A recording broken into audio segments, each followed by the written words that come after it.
శ్రోతలకు నమస్కారం. ఇప్పుడు నేను కథా సరిత్సాగరం 2వ భాగం చదివి వినిపించబోతున్నాను. మీకు కనుక నేను చదివి వినిపించే కథలు నచ్చినట్లయితే తప్పకుండా నా ఛానల్ సబ్స్క్రైబ్ చేసి, లైక్ చేసి, షేర్ చేయండి. బెల్ బటన్ ప్రెస్ చేసినట్లయితే నేను కొత్త వీడియోలు అప్లోడ్ చేసినప్పుడు మీకు నోటిఫికేషన్ వస్తుంది. మీ సూచనలు, అభిప్రాయం తప్పకుండా తెలియచేయండి. ఇంకా కథలోకి వెళ్దాం. వ్యాడి ఇంద్రదత్తుడు వరరుచిని వర్షోపాధ్యాయుని వద్దకు కొనిపోవుట. వర్షుని ధర్మపత్నికి 100 వరహాలిచ్చి అక్కడి నుంచి మేము దేశము తిరిగి చివరకు మీ ఇంటికి వచ్చాము. ఏకసంధాగ్రాహి ఇప్పటికీ మాకు లభించాడు. ఇతనిని మాకు ఇస్తే మేమందరం వెళ్ళి విద్యలు సాధిస్తాము అని వ్యాడి చెప్పిన మాటలకు ఆమె ఇలా అన్నది: మీ మాటలలో నాకు సంపూర్ణ విశ్వాసం ఉన్నది. వీడు పుట్టగానే అశరీరవాణి ఈ సంగతులు సూచించింది. వీడు శృతిధరుడవుతాడు. లోకంలో వ్యాకరణ శాస్త్రం ప్రతిష్ఠిస్తాడు. లోకంలో ఏదేది వరమో అది యావత్తూ వీనికి రుచిస్తుంది. కాబట్టి వరరుచి అని పేరు వస్తుంది. వీడు ఎదిగినప్పటి నుంచి ఆ వర్షోపాధ్యాయుల వారు ఎక్కడ ఉన్నారో అని నేను ఆలోచిస్తూనే ఉన్నాను. మీ మాటలు వింటే చాలా ఆనందంగా ఉన్నది. వీడు మీ తమ్ముడి లాంటివాడు. తీసుకుని వెళ్ళండి. మా అమ్మ అంగీకరించినందుకు వ్యాడి ఇంద్రదత్తులు హర్షపరవశులైపోయి ఆ రాత్రి మేలుకుని ఇష్టాగోష్ఠిలో కాలం గడిపారు. నాకు వేదాధికారం కలగటానికి ఉపనయనం చేయించి మా అమ్మకు ధనం కూడా ఇచ్చి నన్ను తీసుకుని బయలుదేరుతూ ఉంటే ఆమె కన్నీళ్లు ఎలాగో ఆపుకుని అనుజ్ఞ ఇచ్చింది. వ్యాడి ఇంద్రదత్తుడు ఆమెకు శుభాలు కలుగుతాయని చెప్పి ఓదార్చి వరరుచిని తీసుకుని ప్రయాణమయ్యారు. వ్యాడి ఇంద్రదత్త కాచాయనుల విద్యాభ్యాసము. ప్రయాణం చేసి చివరకు మేము వర్షోపాధ్యాయుల వారి ఇంటికి వెళ్ళాము. గురువు నన్ను వాత్సల్యంతో స్వీకరించినారు. మరునాడు ఆయన ఒక పవిత్రమైన ప్రదేశంలో నన్ను ఎదురుగ్గా కూర్చోపెట్టుకుని మొదట ప్రణవం అంటే ఓంకారం ఉచ్చరించారు. తక్షణమే ఆయనకు షడంగములతో సహా వేదాలన్నీ స్ఫురించాయి. వెంటనే గురువుగారు మాకు వేదాధ్యయనం ప్రారంభించారు. ఒకసారి వినేసరికి నేను, రెండో మారు వినేటప్పటికి వ్యాడి, మూడో పర్యాయానికి ఇంద్రదత్తుడు వేదములు గ్రహించాము. అపూర్వమైన వేదఘోష విని విప్రులు వచ్చి చాలా ఆశ్చర్యపడి వర్షోపాధ్యాయుల వారికి సాష్టాంగ దండ ప్రణామాలు చేసి స్తోత్ర సమేతంగా పూజ చేశారు. ఆ దృశ్యం చూసి ఉపవర్షుడు తప్ప తక్కిన వారంతా ఆనందించారు. ఈ విషయాలు నందమహారాజుకు తెలిసి కుమారస్వామి వారి వరప్రభావం వల్ల జరిగినట్లు గ్రహించి ప్రభువు మా గురువుగారికి సమస్త సంపదలు సమకూర్చి ధన్యుడైనాడు. వరరుచి చెబుతూ ఉంటే కాణభూతి ఏకాగ్రచిత్తంతో వింటున్నాడు. ఒకనాడు ఆ రోజు చదువుకొనటం పూర్తి అయిన తరువాత ఉపాధ్యాయుల వారితో, స్వామి, ఈ నగరం లక్ష్మీ సరస్వతులకు నిలయం కావటానికి ఏమిటి కారణం అని మేము అడిగాము. ఆయన ఇలా చెప్పారు: పాటలీపుత్ర కథ. నాయనలారా, గంగాద్వారంలో కనకలము అనే పుణ్యతీర్థం ఉన్నది. కాంచనపాతము అనే దేవరాజ గజము ఉసీవర పర్వతప్రస్థము భేదించి గంగానది కిందకి ప్రవహించేటట్లుగా చేసింది. ఆ తీర్థక్షేత్రంలో దక్షిణ దేశ బ్రాహ్మణుడు భార్యతో కూడా తపస్సు చేస్తున్నాడు. ఆయనకు 3 పుత్రులు కలిగారు. కొంతకాలానికి తల్లిదండ్రులు చనిపోగా ఆ 3 కుమారులు విద్యాభ్యాసం నిమిత్తం రాజగృహము అనే నగరానికి వెళ్ళారు. వాళ్ళు విద్యావంతులై దిక్కులేకపోవటం చేత దక్షిణాన కుమారస్వామి దర్శనార్థము బయలుదేరి సముద్ర తీరాన చించినీపురం చేరి భోజికుడనే బ్రాహ్మణుని ఇంట్లో దిగారు. తనకు పుత్ర సంతానం లేకపోవటం చేత తన 3 కుమార్తెలను ఆ 3కి ఇచ్చి వివాహం చేసి ధనం కూడా వారికిచ్చి తపస్సు చేసుకోవటానికి ఆ బ్రాహ్మణుడు గంగా తీరానికి వెళ్ళాడు. వాళ్ళు మామగారి ఇంట్లో సుఖంగా ఉంటున్నారు. కొన్నాళ్లకు కరువు వచ్చింది. అందరూ అల్లాడిపోయారు. ఆ భర్తలు భార్యలతో చెప్పకుండా దేశాంతరం వెళ్ళిపోయినారు. కఠిన హృదయాలకు బంధుప్రీతి ఉండదు కదా. 3 కుమార్తెలలో 2వ ఆమె గర్భవతి అయ్యింది. తమ తండ్రి మిత్రుడైన యజ్ఞదత్తుని ఇంటికి 3 స్త్రీలు చేరుకుని భర్తలను ధ్యానిస్తూ కష్టం మీద కాలం గడుపుతున్నారు. నెలలు నిండిన తరువాత ఆ 2వ ఆమె కుమారుని కన్నది. ఆ పిల్లవానిని అక్క చెల్లెళ్ళు 3 చాలా ముద్దుగా పెంచుతున్నారు. ఒకనాడు మహేశ్వరుడు ఆకాశ మార్గాన వృషభవాహనం మీద వస్తూ ఉండగా ఆయన ఒడిలో కూర్చున్న పార్వతీదేవి ఆ పిల్లవానిని చూసి, నాథ, ఆ కుర్రవాడు పెరిగి పెద్దవాడై తమను రక్షిస్తాడని ఆ 3 తల్లులు ఆశ పెట్టుకున్నారు. బాల్యంలోనే ఆ బిడ్డడు వాళ్లను సంరక్షించేలాగా మీరు అనుగ్రహించాలి అన్నది. వరదుడైన ఆ మహేశ్వరుడు, దేవి నీ కోరిక ప్రకారం వీనిని అనుగ్రహిస్తాను. వెనుక జన్మలో వీడు కూడా శివారాధన చేశాడు. అందుచేత వీడు ఈ జన్మలో ఐశ్వర్యాన్ని అనుభవిస్తాడు. వీని భార్య పాటలి అనే పేరుతో మహేంద్రవర్మకు కుమార్తెగా పుట్టింది. ఈ జన్మలో అది వీనికే భార్య అవుతుంది అని సెలవిచ్చాడు. తరువాత ఈశ్వరుడు ఆ ముగ్గురు తల్లులకు స్వప్నంలో కనిపించి, మీ పిల్లవానికి పుత్రకుడు అనే పేరు పెట్టండి. ప్రతిదినము వీడిని తలగడ కింద 1,00,000 వరహాలు ఉంటాయి. వీడు ప్రభువు కూడా అవుతాడు అని అనుగ్రహించారు. తెల్లవారిన తరువాత ఆ పతివ్రతలు పిల్లవాడు నిద్ర లేవగానే దిండు తీసి చూడగా 1,00,000 వరహాలు కనిపించాయి. చాలా ఆనందించారు. అచిర కాలంలోనే సువర్ణ రాశి వల్ల పుత్రకుడు రాజ్యస్థాపన చేశాడు. శివానుగ్రహం ఉంటే సంపదలకేమి తక్కువ? ఒకనాడు యజ్ఞదత్తుడు పుత్రకునితో, రాజా, నీ తండ్రులు కరువు కాలంలో చెప్పకుండా దేశాంతరం వెళ్ళిపోయారు. నీవు బ్రాహ్మణులకు ఎప్పుడూ దాన ధర్మాలు చేస్తూ ఉంటే వాళ్ళు విని ఇక్కడకు కూడా రావచ్చును. ఒక కథ చెబుతాను విను. బ్రహ్మదత్తుని కథ. పూర్వం వారణాసిలో బ్రహ్మదత్తుడనే రాజు ఉండేవాడు. ఆయన ఒక రాత్రి ఆకాశాన తళతళలాడే 2 బంగారపు హంసలను చూశాడు. వాటి చుట్టూ 100ల కొద్దీ రాజహంసలున్నాయి. వాటిని చూడవలెనని రాజుకు కోరిక పుట్టింది. ఆయన మంత్రులతో ఆలోచించి ఒక సరోవరం తవ్వించి అక్కడికి వచ్చే పక్షులను ఏమీ బాధించకూడదని, ఎవరూ ఏమీ వాటికి ఆపద కలిగించరాదని కట్టడి చేశాడు. త్వరలోనే ఆ హంసలు సరస్సుకు రావటం చూసి రాజు వాటిని మచ్చిక చేసి సువర్ణదేహం రావటానికి కారణం అడిగాడు. హంసలు మనుష్యవాక్కులతో, రాజా, మేము వెనుక జన్మలో కాకులం. బలివేసే ఆహారం కోసం పోరాడి శూన్యమైన శివాలయ ద్రోణిలో పడి చనిపోయాము. పుణ్యస్థలంలో పోవటం చేత పూర్వజన్మ జ్ఞానంతో బంగారు హంసలమై పుట్టాము అని స్పష్టంగా చెప్పాయి. రాజు వాటిని చూస్తూ చాలా ఆనందించాడు. అదేవిధంగా నీవు కూడా దాన ధర్మాలు చేస్తూ ఉంటే నీ తండ్రులు క్రమేణా లభిస్తారు. యజ్ఞదత్తుడు చెప్పిన మాటలు విని పుత్రకుడు బ్రాహ్మణ సమారాధన ప్రారంభించాడు. అతడు భావించినట్టే బ్రాహ్మణులు అక్కడికి వచ్చి సమస్తము తెలుసుకుని భార్యలు, కుమారుడు లభించగా చాలా సంతోషంతో కాలం గడిపారు. కొన్నాళ్లకు వాళ్లకు దుర్బుద్ధి పుట్టింది. వాళ్లే రాజ్యం చెయ్యాలని సంకల్పించి పుత్రకుని సంహరించటానికి ఎత్తువేశారు. వింధ్యవాసిని దేవి దర్శనార్థం పోదామని వంకపెట్టి పుత్రకుని కూడా తీసుకుపోయారు.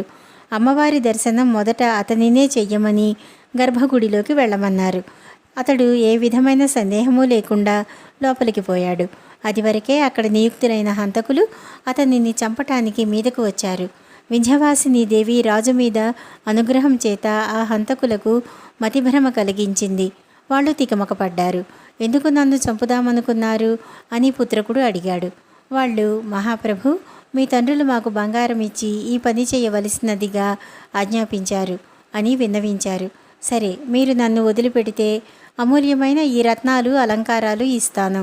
మీ గుట్టు బయటపెట్టను. దేశాంతరం వెళ్ళిపోతాను అని రాజు చెబితే వాళ్ళు సమ్మతించి ఆభరణాలు పుచ్చుకుని వెలుపలకు వచ్చి రాజును చంపివేశామని చెప్పి వాళ్ళు వెళ్ళిపోయారు. బంధువుల మీద విరక్తి పుట్టి పుత్రకుడు వింధ్యారణ్యానికి వెళ్ళిపోయాడు. రాజు తండ్రులు పట్నంలోకి వచ్చిన తరువాత హత్యా విషయం బయటపడింది. రాజద్రోహులని, పుత్రహంతకులని వాళ్లను మంత్రులు ఉరితీయించారు. దుర్మార్గులకు దుర్గతి తప్పదు కదా. పుత్రకుడు వింధ్యారణ్యంలో వెళుతూ ఉంటే ఇద్దరు ముష్టియుద్ధం చేస్తున్నారు.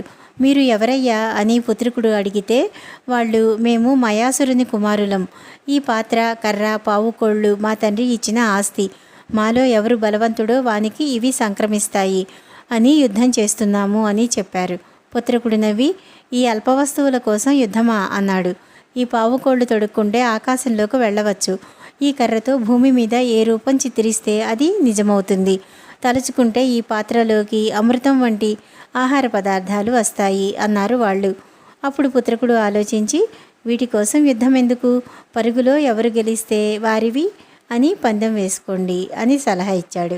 ఆ మందబుద్ధులు కొంత దూరం పోగానే పుత్రకుడు ఆ పావుకోళ్ళు తొడుక్కుని కర్ర, పాత్ర తీసుకుని ఆకాశ మార్గాన శీఘ్ర గమనంతో వెళ్ళి ఆకర్షిక అనే పట్టణంలో దిగాడు. వేశ్యలు మోసం చేస్తారు, వైశ్యులు లోభులు.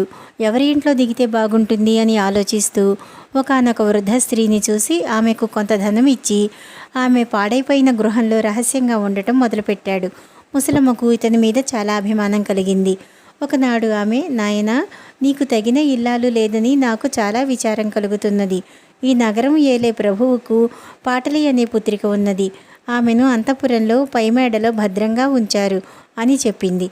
వెంటనే పుత్రకుని మనస్సులోకి మన్మధుడు ప్రవేశించాడు. పాటలి పుత్రకుల సమ్మేళనం. ఆ రాత్రి ఎలాగైనా పాటలిని చూడాలని నిశ్చయించుకున్నాడు పుత్రకుడు.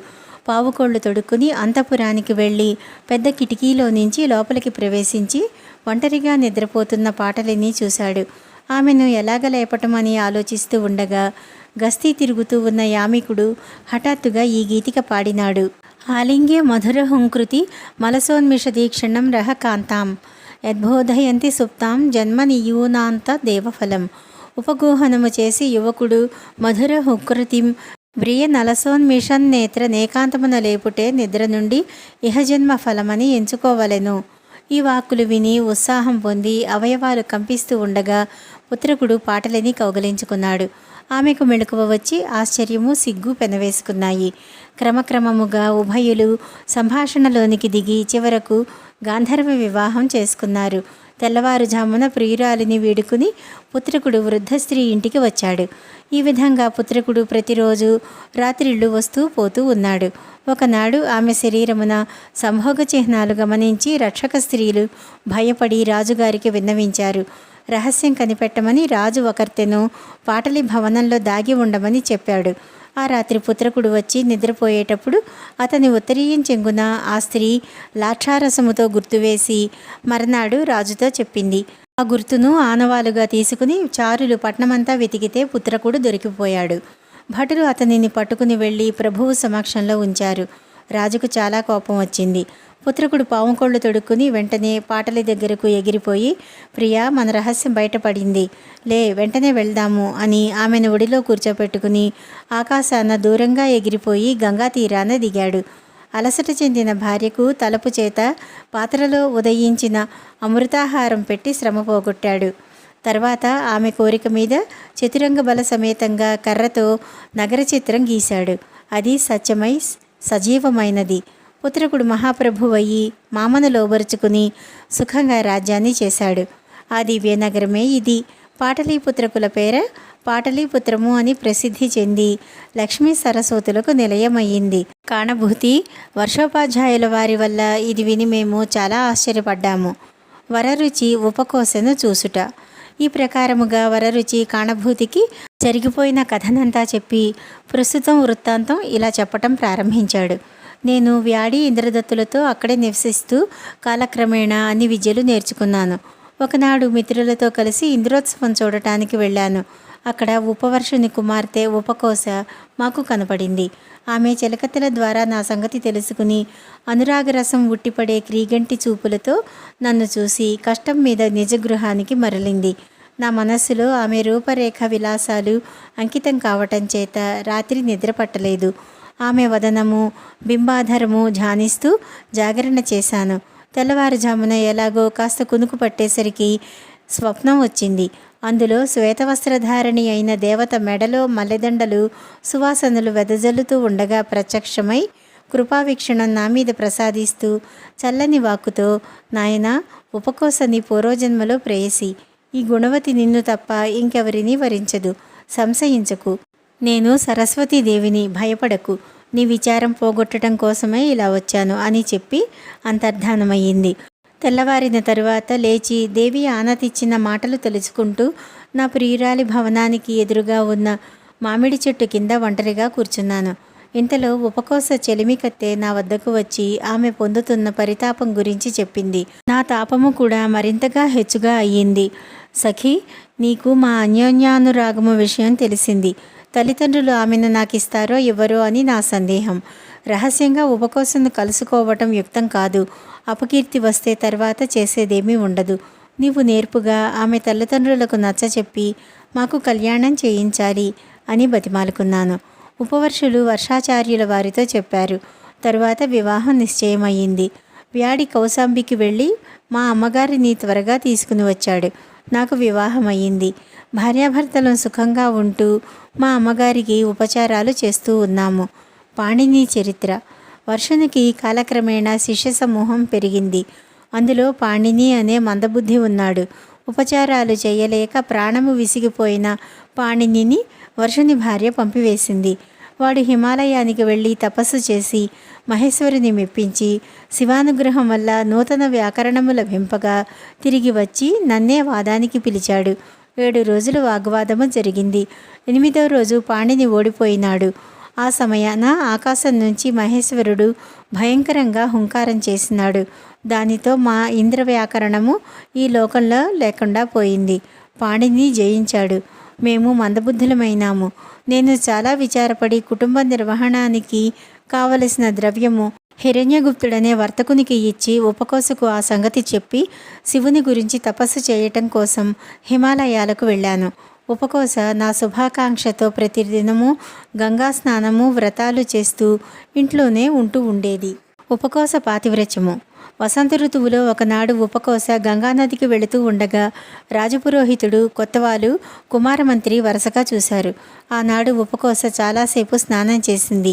ఆమె ఇంటికి మరలి వస్తూ ఉండగా కుమారమంత్రి ఆమెను అడ్డగించాడు. ఉపకోస సమయస్ఫూర్తితో, భద్ర, నీకు నేనంటే ఎంత ఇష్టమో నాకు అంతే ఇష్టము. నేను కులస్త్రీని. నా భర్త దేశాంతరం వెళ్ళినాడు. ఇప్పుడు ఎవరైనా మనల్ని చూస్తే తలవంపులు కలుగుతుంది. పౌరులు వసంతోత్సవంలో నిమగ్నులై ఉన్నప్పుడు రాత్రి మొదటి జాములో మా ఇంటికి రా అని సంకేతం ఏర్పాటు చేసింది. కొంచెం దూరం పోగానే రాజపురోహితుడు ఆమెను అడ్డగించాడు. రాత్రి 2వ జాము రమ్మని ఆయనకు సంకేతం చెప్పింది. ఈ ఘటనలకు దిగులు పడి ఆమె మరికొంత దూరము పోగా కొత్తవాలు వచ్చి అడ్డంగా నిలిచాడు. అతనికి 3వ జాము ఏర్పాటు చేసి తప్పించుకుని ఇంటికి పోయి ఈ ఆపద నుంచి ఎట్లు తప్పించుకోవాలా అని చాలా ఆందోళన పడి ఆలోచించసాగింది. పురోషిత భద్రికలు పాపాత్ముల కళ్ళు ఎదుట పడటం కంటే చనిపోవటం చాలా మేలు అని విచారించి చెలిమికత్తెలను పిలిచి కర్తవ్యం ఆలోచించింది. బ్రాహ్మణ పూజార్థము కొంచెం ద్రవ్యం కావాలని ఉపకోస హిరణ్యగుప్తునికి వార్త పంపగా వాడు వచ్చి రహస్యంగా, చాలా రోజుల నుంచి నీ మీద నాకు మనసు ఉంది, నా కోరిక తీర్చు, నీ భర్త నా వద్ద దాచిపెట్టిన డబ్బు యావత్తూ ఇచ్చేస్తాను అని చెప్పాడు. వాని వద్ద నేను ఉంచిన ధనానికి సాక్ష్యం లేకపోవటం వల్ల ఉపకోస విచారపడి వచ్చిన కోపాన్ని అణుచుకుని రాత్రి 4వ జాము సంకేతం ఏర్పాటు చేసి వానిని పంపివేసింది. పిమ్మట ఉపకోస చెలిమికత్తెలతో చెప్పి కాటుక తెప్పించి నూనెలో రంగరించి కస్తూరి మొదలైన సువాసన ద్రవ్యాలు కలిపి ఆ కాటుక నూనె గోనెలో పోయించింది. తరువాత 4 కౌపీనములు చింపి గోనెలో ముంచి భోషాణం ఖాళీ చేసి వెలుపల గడియ వేసి భద్రంగా ఉంచింది. ఉపకోస సమయస్ఫూర్తి. ఉజ్వల వేషం ధరించి కుమార సచివుడు రాత్రి మొదటి జాములో ఉపకోస ఇంటికి వచ్చాడు. అతనిని చూసి ఆమె, నీవు స్నానం చేసి వస్తేనే తప్ప నిన్ను ముట్టుకోను, లోపలికి వెళ్ళి బాగా స్నానం చేసిరా అని చెప్పింది. ఆ మందబుద్ధి అందుకు సమ్మతించాడు. ఆమె చిలకత్తెలు వానిని తీసుకుపోయి చీకటిగా ఉన్న ప్రదేశంలో అతని వస్త్రములు అలంకారాలు తీసివేయించి కౌపీనం ఇచ్చి కూర్చోపెట్టి కాటుక నూనె బాగా పట్టించి దరువులు వేస్తూ శరీరం మర్దన చేశారు. ఇంతలో 2వ జాము అయ్యింది. పురోహితుడు వచ్చాడు. ఆ స్త్రీలు, అయ్యో వరరుచి గారి మిత్రులు పురోహితుల వారు దయచేశారు, ఏమి గతి, నీవు ఇందులో దాగి ఉండు అని చెప్పి వానిని భోషాణంలోకి దింపి గడియ వేశారు. రాజపురోహితుని కూడా ఆ ప్రకారంగానే చీకటి కోణంలోకి తీసుకుపోయి కౌపీనం పెట్టించి శరీరమంతా దట్టంగా కాటుకు పట్టించి కాలజ్ఞానం లేకుండేలాగా ఒళ్ళు పరవశమయ్యేలాగా నేర్పుతో దరువులు వేస్తూ తల అంటారు. 3వ జాములో కొత్తవాలు వచ్చాడు. అతని ఆగమనానికి భయపడినట్లు నటించి ఆ స్త్రీలు పురోహితుని భయపెట్టి ఆ భోషాణంలోకి పంపించారు. గడియ వేశారు. కొత్తవాళ్ళను కూడా నూనెలో గోచిపాత రాయిను చేసి ఒళ్ళు మర్దించి వర్తకుడు రాగానే భయపెట్టి భోషాణంలోకి దింపి గడియ వేశారు. అందులో ఉన్న 3 ఒకరికి ఒకరు తగులుతూ ఉన్నప్పటికీ నోరు విప్పకుండా కూర్చున్నారు. తరువాత ఉపకోస దీపం వెలిగించి వర్తకుని తీసుకుని వచ్చి, నా భర్త నీ వద్ద ఉంచిన ధనము తీసుకునిరా అని అడిగింది. ఇస్తానని ఇదివరకే చెప్పాను కదా అన్నాడు శ్రేష్ఠి. ఉపకోస భోషాణం సంబోధించి, దేవతలారా, హిరణ్యగుప్తుని మాట విన్నారు కదా అని దీపం అర్పివేసి ఉపకోస వర్తకుని చెలిమికత్తెలకు అప్పగించింది. వాళ్ళు అతనికి గోచి ఇచ్చి అభ్యంగనం మొదలుపెట్టి కొంతసేపటికి ఇంక వెళ్ళవయ్యా, తెల్లవారింది అని నెట్టివేశారు. వాడు వెళ్ళక సందేహిస్తూ ఉండగా మెడపట్టి వీధిలోకి గెంటారు. గత్యంతరం లేక వర్తకుడు ఆ గోచీతో ఆ కాటుక నూనె పట్టిన శరీరంతో మధ్య మధ్య కుక్కలు వెంటపడుతూ ఉండగా ఎలాగో స్వగృహం చేరుకున్నాడు. నౌకర్లు అతని ఒళ్ళు రుద్ది స్నానం చేయించారు.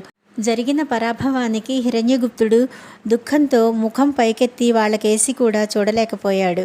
ఇంట్లో పెద్దలకు ఈ సంగతులు చెప్పకుండా ప్రాతకాలమే ఉపకోస చలికత్తెలతో మహారాజు మందిరానికి వెళ్ళి ప్రభువుతో, దేవా, నా భర్త తన వద్ద దాచిపెట్టిన ధనము హిరణ్యగుప్తుడనే వర్తకుడు అపహరించాడు అని విన్నవించింది.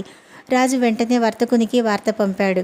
అతను రాగానే ప్రభువు ఈ విషయం అడుగగా, నా దగ్గర ఈమె ధనము ఎంతమాత్రమూ లేదు అని అసత్యం చెప్పాడు. ఉపకోస, మహాప్రభు, సాక్షులున్నారు. నా భర్త దేశాంతరం వెళ్ళేటప్పుడు గృహదేవతలను 3 పెట్టెలో పెట్టి వెళ్ళారు. మా ఇంట్లో జరిగే విషయాలన్నింటినీ ఆ పెట్టెలో ఉన్న ఇలవేలుపులే సాక్షులు. దేవరవారు విచారించవచ్చు అని విన్నపం చేసింది. వెంటనే రాజు సేవకులను పంపి ఆ భోషాణం తెప్పించాడు. ఉపకోస ఆ పెట్టెకేసి తిరిగి, దేవతలారా, ఈ వర్తకుడు మీకు వినబడేలాగా ఏమీ అంగీకరించాడో చెప్పి మీరు సుఖంగా ఇంటికి వెళ్ళిపోదురు గాని, మాట్లాడకపోయినా నిజము చెప్పకపోయినా మిమ్మల్ని నిలువున నీరు చేయిస్తాను అని గట్టిగా అంది. పెట్టెలో దాగి ఉన్న 3 ధూర్తులు భయపడి స్పష్టమైన వాక్కులతో, ఈమె చెప్పినది సత్యం, వర్తకుడు తన వద్ద ఈమె భర్త ధనము ఉన్నట్లు మా ఎదుట అంగీకరించినాడు అని బిగ్గరగా అన్నారు. వర్తకుడు వెలవెలబోయాడు. కుతూహలం కలిగి ప్రభువు పెట్టె తెరవమని ఉపకోసను కోరాడు. మూత తెరిచేసరికి మూర్తీభవించిన అంధకారం వంటి 3 మనుషులు వెలుపలికి వచ్చారు. రాజు మొదట వారిని గుర్తించలేదు. కుమారమంత్రి, పురోహితుడు, దండనాథుడు అని గ్రహించిన సభ్యులు చప్పట్లు కొట్టి కోలాహలం చేశారు. ఆశ్చర్యం కలిగిన రాజు సంగతి ఏమిటో చెప్పమని ఉపకోసను అడిగాడు. జరిగిన సంగతులన్నీ ఆవిడ వివరంగా చెప్పింది. పతివ్రత అయిన ఆ కులకాంతను అందరూ ప్రశంసించారు. ప్రభువు ఆ ధూర్తుల సంపదలు శిక్ష కింద రాజుగారి ఖజానాకు చేర్పించమని వాళ్లను దేశంలో నుంచి బయటకు వెళ్ళగొట్టించాడు. ఉపకోసను రాజు ధర్మ సహోదరిగా భావిస్తానని చెప్పి ధనము సంపదలు ఇచ్చి ప్రీతితో ఇంటికి సాగనంపాడు. వర్షోపవర్షులు ఈ వృత్తాంతము విని చాలా సంతోషించి ఉపకోసను ఆదరించాడు. నగర జనులు ఆశ్చర్యము, ఆనందము పొందారు. కథా సరిత్సాగరం తరువాయి కథను 3వ భాగంలో తెలుసుకుందాము. నమస్కారం.